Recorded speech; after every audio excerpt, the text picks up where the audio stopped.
Era uma noite de quinta-feira. O cenário em Jerusalém era carregado de tensão e agitação. As ruas estavam repletas de peregrinos que haviam chegado para celebrar a Páscoa judaica. Soldados romanos e guardas do templo, liderados por Judas Iscariotes, chegaram ao jardim do Getsemani, onde Jesus havia ido orar com seus discípulos. Ali, Jesus foi traído por um beijo de Judas, sinalizando aos soldados quem era o alvo. Jesus foi então levado ao sumo sacerdote Caifás, onde uma reunião de emergência do Sinédrio havia sido convocada.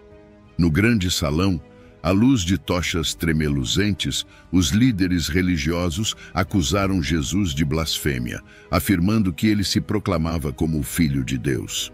Testemunhas falsas foram trazidas, mas nenhuma acusação sustentava-se diante da serenidade e verdade que emanavam de Jesus. Diante da insistência dos líderes, Jesus finalmente confirmou sua divindade, afirmando ser o Cristo, o Filho do Deus vivo.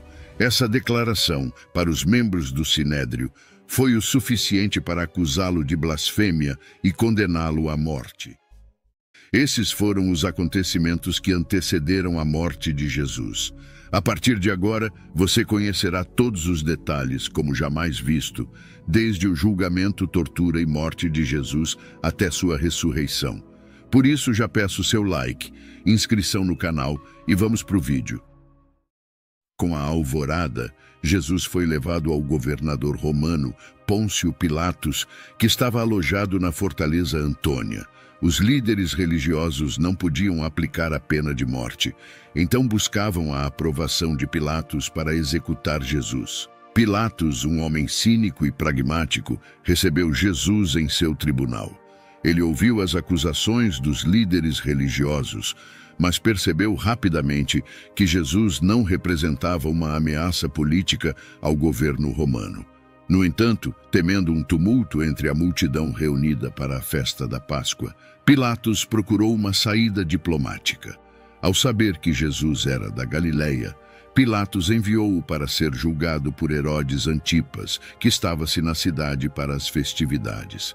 Herodes, por sua vez, após interrogar Jesus e não encontrar motivo para acusá-lo, o ridicularizou e o enviou de volta a Pilatos.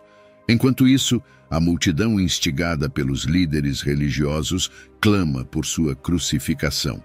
Pilatos, aparentemente ciente da inocência de Jesus, oferece uma oportunidade de libertá-lo, sugerindo a tradição da libertação de um prisioneiro durante a Páscoa. Conforme relatado nos evangelhos sinóticos como Mateus, Marcos e Lucas, era uma tradição anual no período da Páscoa a possibilidade de libertar um prisioneiro. Sendo assim, foi oferecido à multidão presente a possibilidade de libertar Jesus ou Barrabás, um prisioneiro notório e criminoso. A escolha oferecida por Pilatos, no entanto, levou a uma reviravolta surpreendente. A multidão, influenciada por líderes religiosos que manipularam a situação, clamou pela libertação de Barrabás em vez de Jesus. Essa escolha é profundamente simbólica na teologia cristã. Enquanto Jesus representava a mensagem de amor, perdão e redenção, Barrabás era um criminoso comum. A preferência da multidão por Barrabás em detrimento de Jesus destaca a ironia e a tragédia da situação, revelando as tensões políticas e religiosas da época. A narrativa do episódio da escolha entre Jesus e Barrabás serve como um momento impactante na história cristã, enfatizando o conflito entre as expectativas messiânicas do povo e a missão redentora de Jesus. Essa passagem não apenas ilustra a decadência da natureza humana, mas também aponta para o sacrifício de Jesus em cumprimento de um propósito maior. Diante da pressão crescente da multidão e temendo uma revolta, Pilatos, em um gesto simbólico, lava as mãos diante da multidão, declarando que está inocente do sangue de Jesus. Ele entrega Cristo para ser crucificado, cumprindo a vontade da multidão e dos líderes religiosos. O ato simbólico de Pilatos, de lavar as mãos diante da multidão durante o julgamento de Jesus, tornou-se uma imagem icônica na narrativa bíblica, simbolizando sua tentativa de se eximir da responsabilidade pela decisão de crucificar Jesus. Após o julgamento, Jesus foi entregue aos soldados romanos, que começaram a zombaria e os maus tratos. Eles colocaram sobre ele um manto de púrpura, uma cor associada à realeza, ironizando sua proclamada realeza como rei dos judeus. Os soldados teceram uma coroa de espinhos e a pressionaram sobre a cabeça de Jesus, causando dor intensa e fazendo com que o sangue escorresse por seu rosto. Eles cuspiram em Jesus e o golpearam repetidamente, enquanto o insultavam e zombavam dele. Após a brutalidade inicial, Jesus foi forçado a carregar sua própria cruz até o local da crucificação.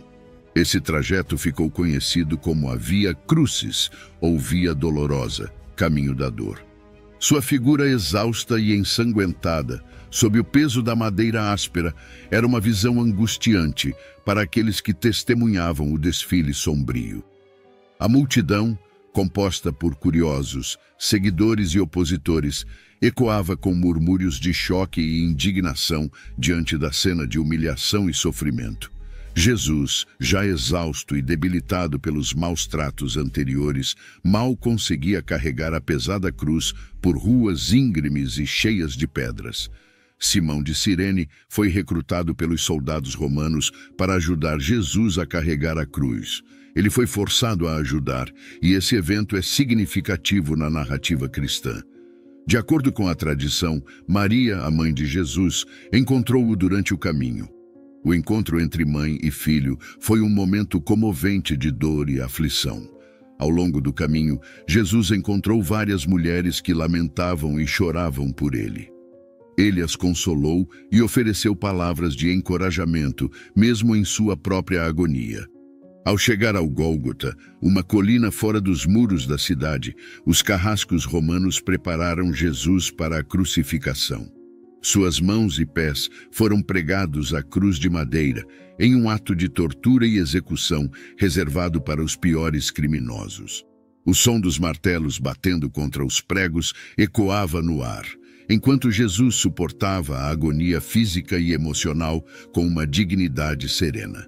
A cruz foi então erguida, e Jesus foi suspenso entre o céu e a terra, como um símbolo de sofrimento e redenção.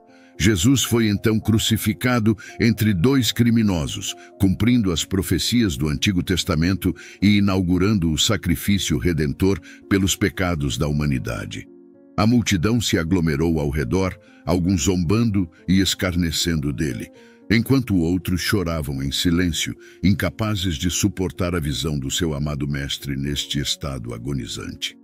Nesse momento, Pilatos, o governador romano da Judéia, ordenou que uma inscrição fosse feita e fixada na cruz de Jesus.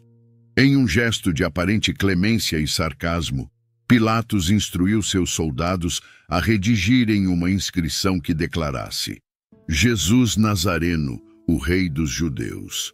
Essa ordem foi uma tentativa de ridicularizar a proclamada realeza de Jesus e desacreditá-lo perante o povo judeu, ao mesmo tempo que afirmava a autoridade de Pilatos sobre a situação.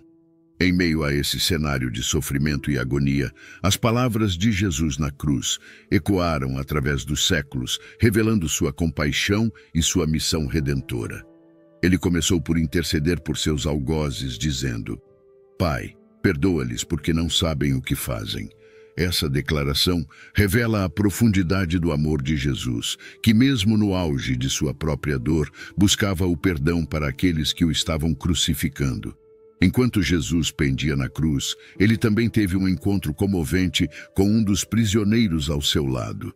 Inicialmente, os dois criminosos juntaram suas vozes à multidão que zombava e insultava Jesus. No entanto, algo aconteceu no coração de um deles enquanto pendia na cruz ao lado de Jesus. Arrependido e convicto da justiça de Jesus, ele começou a repreender o outro criminoso, dizendo: Tu nem temes a Deus estando na mesma condenação, e nós, na verdade, com justiça, porque recebemos o que os nossos feitos mereciam. mas este nenhum mal fez. Lucas capítulo 23, versículos 40 a 41. Em resposta a essa confissão de fé e reconhecimento da inocência de Jesus, o criminoso arrependido se dirigiu a Jesus com humildade e fé, dizendo: Jesus, lembra-te de mim quando entrares no teu reino. Lucas capítulo 23, versículo 42. Esse pedido sincero e humilde revela a compreensão do criminoso de que Jesus era mais do que um simples homem condenado. Ele era o Messias prometido, o Rei dos reinos espirituais. A resposta de Jesus foi imediata e cheia de graça. Em verdade te digo que hoje estarás comigo no paraíso. Lucas, capítulo 23, versículo 43. Essas palavras de Jesus demonstram seu poder e autoridade para perdoar pecados e conceder a salvação, mesmo nos momentos finais de sua vida terrena. O criminoso arrependido encontrou redenção e esperança através de sua fé em Jesus e recebeu a promessa de estar com ele no paraíso. Maria, a mãe de Jesus, estava presente no Calvário, testemunhando a terrível execução de seu filho, o Messias. Enquanto Jesus pendia na cruz, sofrendo intensas dores e agonias físicas, Maria permanecia ao pé da cruz, juntamente com João, o discípulo amado. Essa presença de Maria é um testemunho de sua coragem, amor e devoção inabaláveis, mesmo diante da angústia e do sofrimento de seu filho. Jesus, em meio à sua própria agonia, olhou para sua mãe e para o discípulo que ele amava, e disse a Maria: Mulher, eis aí o teu filho. E então disse a João: Eis aí a tua mãe. Com essas palavras, Jesus confiou sua mãe aos cuidados de João, garantindo-lhe proteção e cuidado após sua partida iminente. Esse diálogo revela não apenas a preocupação filial de Jesus com sua mãe, mas também o cumprimento das Escrituras e o estabelecimento de uma nova comunidade de fé. A presença de Maria ao pé da cruz simboliza sua participação no sofrimento redentor de Jesus. Ela compartilha a dor de seu filho, mas também é testemunha da vitória final sobre o pecado e a morte através da ressurreição de Jesus. No auge da crucificação, uma escuridão desceu sobre a terra. Essa escuridão, que persistiu desde o meio-dia até as 3 da tarde, era uma intervenção divina, um sinal cósmico, que Deus acompanhava o momento crucial da crucificação. Teólogos veem a escuridão como um momento simbólico em que Deus, ao escurecer a terra, demonstra seu luto pela morte de seu filho, indicando a retirada temporária da luz divina devido à importância do sacrifício. Essa ideia é reforçada e está em conformidade com profecias do Antigo Testamento, como Amós, capítulo 8, versículo 9, que declara: E acontecerá que naquele dia, diz o Senhor Deus, farei que o sol se ponha ao meio-dia e a terra se entenebreça em dia claro. Essa profecia aponta para um momento de julgamento divino e escuridão sobre a terra, que foi cumprido de forma literal durante a crucificação de Jesus. A escuridão durante a crucificação simboliza o peso do pecado da humanidade e a separação entre Deus e o homem devido ao pecado. É um lembrete poderoso do sacrifício de Jesus como o Cordeiro de Deus que tira o pecado do mundo e do julgamento divino sobre o pecado que ele carregou em nosso lugar. Foi durante essas trevas que Jesus clamou em alta voz: Deus meu, por que me desamparaste? Expressando a profunda angústia de sua alma, uma vez que ele experimentava a separação espiritual do Pai, enquanto carregava o peso dos pecados da humanidade. O momento culminante se aproximava quando Jesus finalmente proclamou: Está consumado. João 19, versículo 30. Nesse instante, ele entregou seu espírito, e a terra tremeu com um terremoto, as rochas se fenderam, e os túmulos se abriram. Com isso, ele entregou seu espírito nas mãos do Pai e expirou. Após a morte de Jesus, os soldados romanos, que estavam encarregados da execução de Jesus, ficaram encarregados de garantir que os corpos dos crucificados fossem retirados antes do início do sábado. pois era proibido deixar corpos pendurados em cruz durante o sábado, de acordo com a lei judaica. Um dos soldados então pegou uma lança e perfurou o lado de Jesus. Este soldado é identificado no Evangelho de João como um soldado romano chamado Longino. Quando perfurou o lado de Jesus, imediatamente saiu sangue e água, um detalhe que é frequentemente destacado como símbolo do sacrifício de Jesus e da purificação que ele traz aos crentes. O fato de Jesus já estar morto foi confirmado pela lança, pois normalmente os crucificados levavam dias para morrer por asfixia. Na verdade, era um costume romano quebrar as pernas dos crucificados para acelerar sua morte. Mas no caso de Jesus, isso não foi necessário, cumprindo uma profecia messiânica do Antigo Testamento que dizia que nenhum osso de Jesus seria quebrado. Após a morte de Jesus na cruz, uma atmosfera de pesar e desolação pairava sobre Jerusalém. No entanto, em meio à escuridão e ao desespero, surgiram dois homens que desempenharam papéis fundamentais no sepultamento de Jesus: José de Arimateia e Nicodemos. José de Arimateia, membro do Sinédrio e discípulo secreto de Jesus, ousadamente se aproximou de Pilatos para solicitar o corpo de Jesus. Esse gesto de coragem e devoção evidenciou a mudança de coração de José, que anteriormente havia permanecido em silêncio por medo dos líderes religiosos. Nicodemos, também membro do Sinédrio e discípulo de Jesus, juntou-se a José nessa missão, trazendo uma mistura de mirra e aloés para preparar o corpo de Jesus para o sepultamento. A união desses dois homens, que outrora haviam mantido sua fé em Jesus em segredo, agora revelava sua lealdade e devoção diante de todos. Ao receber o consentimento de Pilatos, eles removeram o corpo de Jesus da cruz e o envolveram em linho, de acordo com os costumes judaicos de sepultamento. José de Arimateia providenciou um túmulo novo e nunca utilizado, esculpido na rocha, onde o corpo de Jesus seria colocado. Essa sepultura, localizada em um jardim próximo ao Calvário, tornou-se o local de repouso final de Jesus. As palavras de João, capítulo 19, versículos 41 e 42, descrevem esse momento de maneira comovente.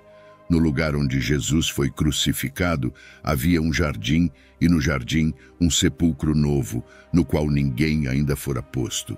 Ali, pois, por causa da preparação dos judeus para a véspera do sábado, e por estar perto, puseram a Jesus. Suas ações ressaltam a importância do tratamento digno e respeitoso dos falecidos, e demonstram um profundo compromisso com os ensinamentos e a pessoa de Jesus.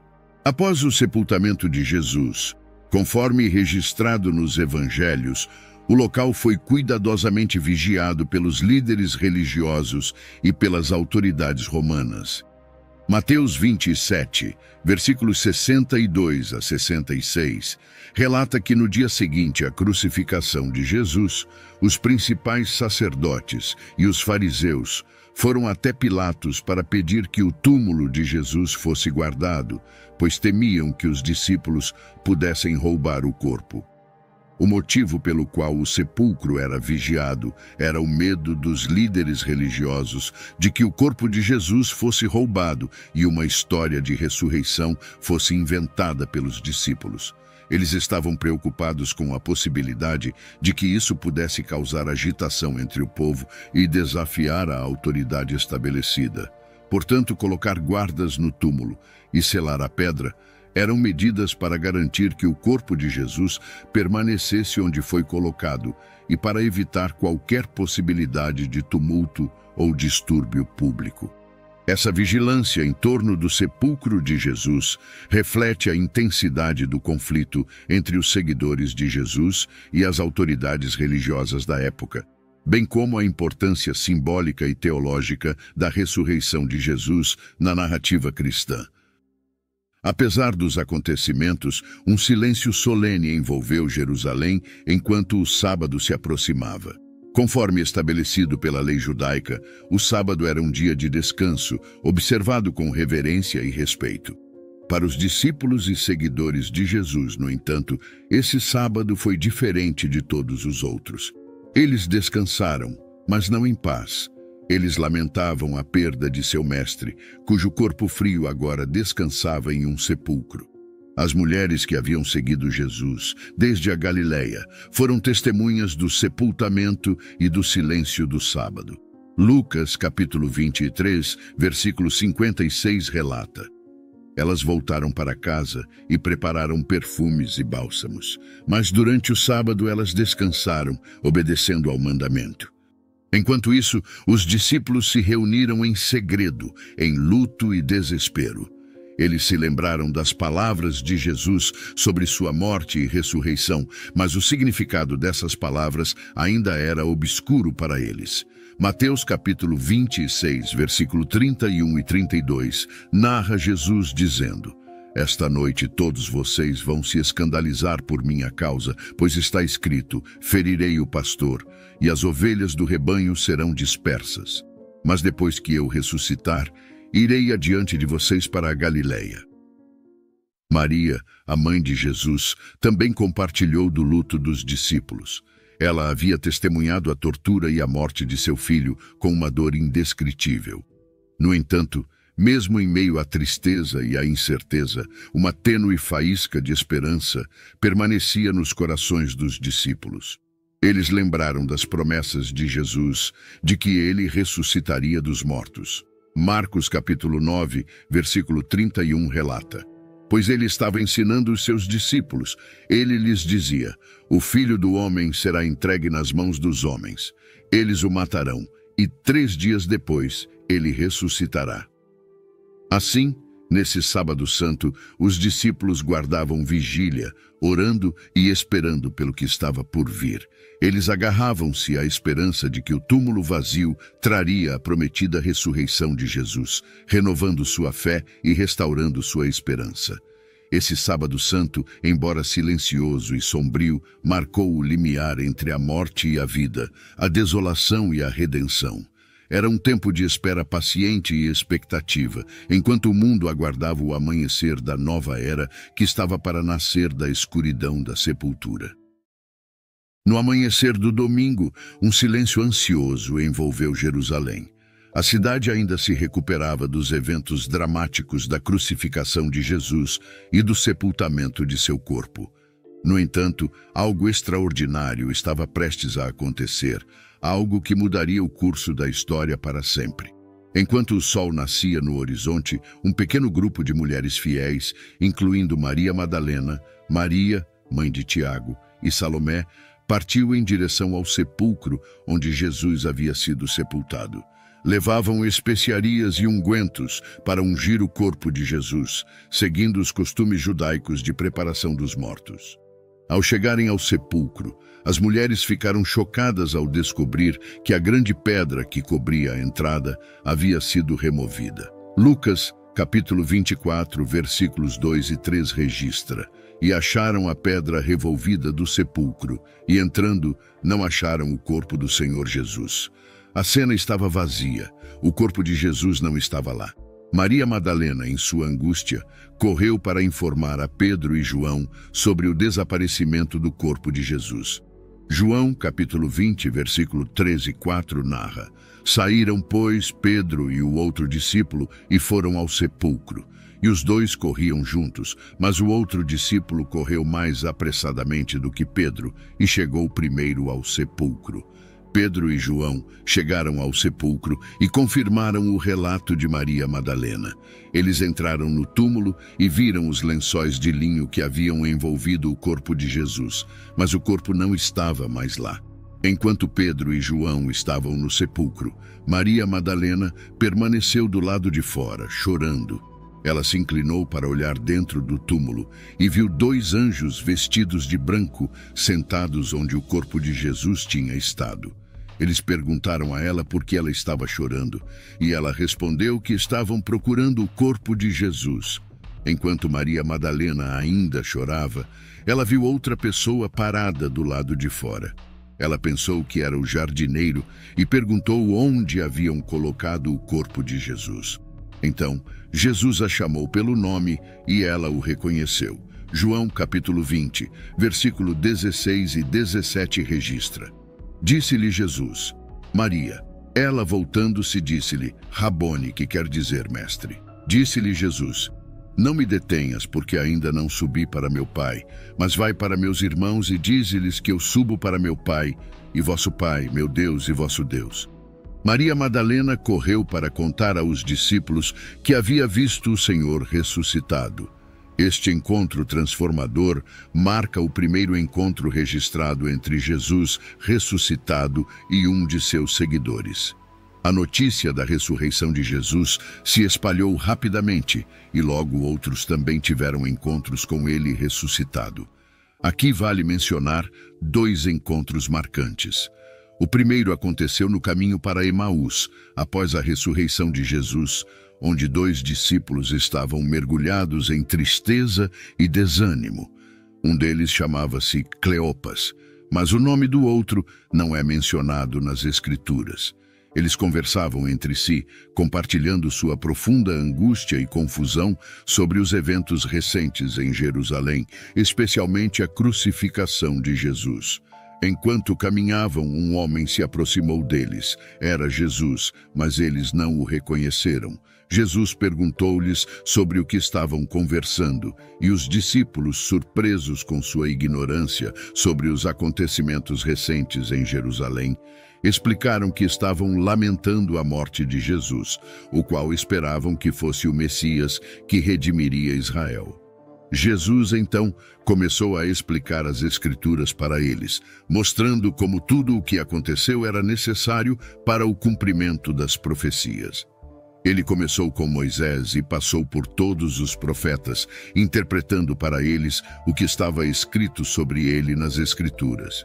À medida que Jesus falava, os corações dos discípulos ardiam dentro deles com uma mistura de emoções, esperança, perplexidade e um despertar de fé. Eles se sentiram atraídos pela sabedoria e autoridade de Jesus em suas palavras.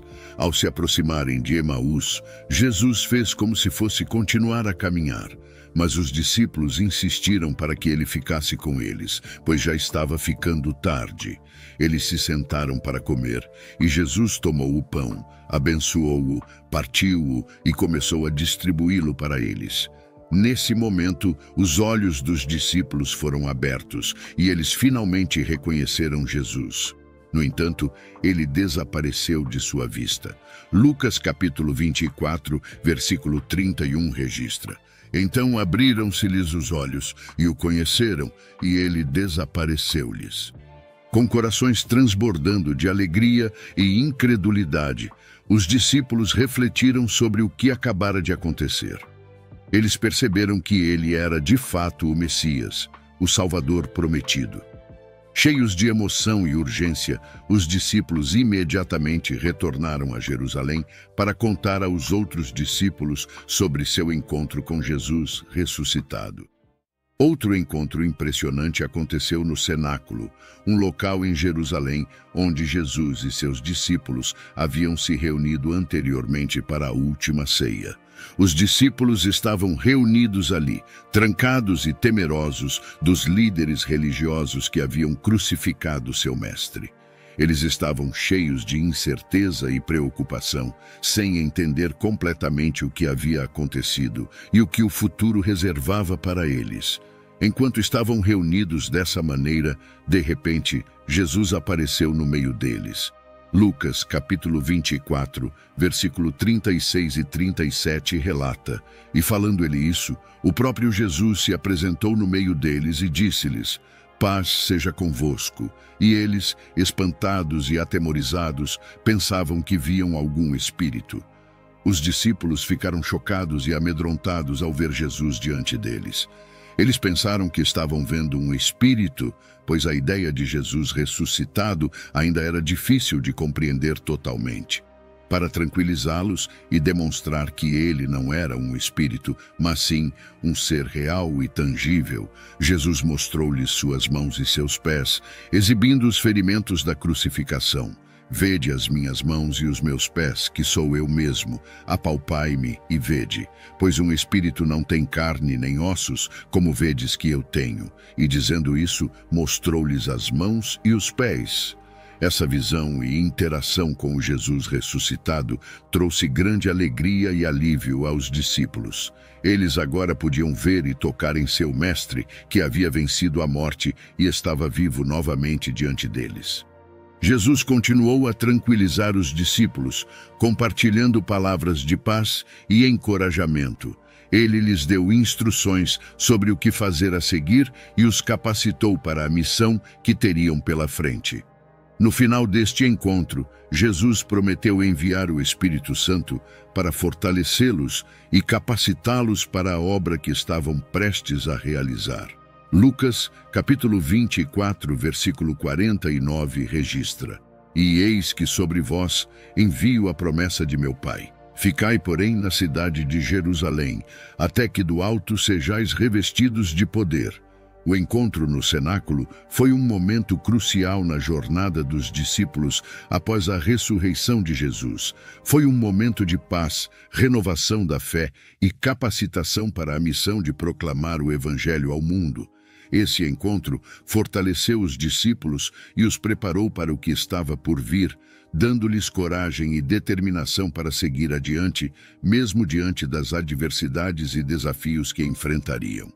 A ressurreição de Jesus é o evento central e mais significativo do cristianismo, pois representa a vitória de Cristo sobre o pecado, a morte e o poder de Satanás.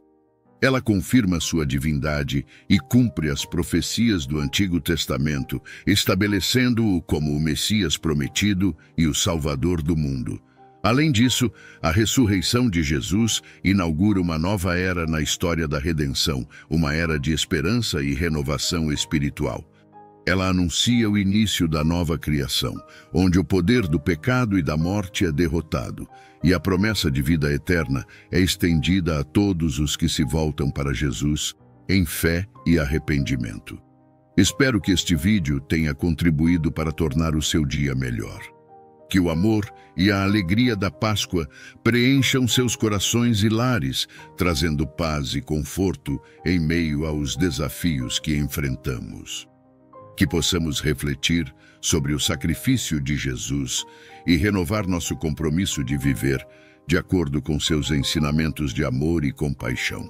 Se você gostou, peço que compartilhe este vídeo com seus amigos e familiares, para que mais pessoas conheçam a história e os valores de Cristo. Que juntos possamos espalhar a luz do Evangelho e fazer a diferença em nosso mundo.